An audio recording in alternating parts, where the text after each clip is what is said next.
21 январ асосгузори сулҳу ваҳдати миллӣ пешвои миллат президенти ҷумҳурии Тоҷикистон муҳтарам Эмомалӣ Раҳмон бо сафари давлатӣ вориди шаҳри Давҳаи давлати Қатар гардиданд.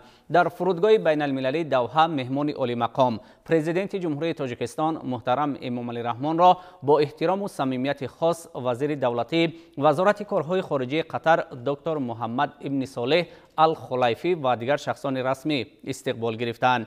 Ба муносибати сафари давлатӣ президенти ҷумҳурии Тоҷикистон майдони фурудгоҳ бо парчамҳои ҳарду давлат идона оро ёфта аксҳои сарони давлатҳо гузошта шуд. ба хотири пазироии сатҳи баланди меҳмони олимақом роҳрав бо қолини сурх густурда шуда аз ду канори он қаровули фахрӣ саф кашид.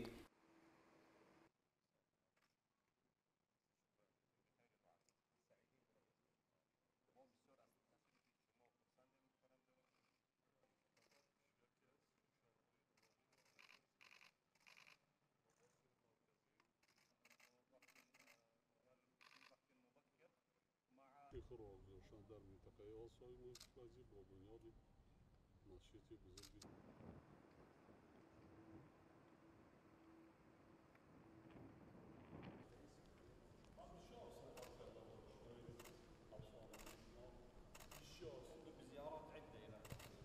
الى الروش ترافيك الرئيس ودرس وانا اتابع مسيره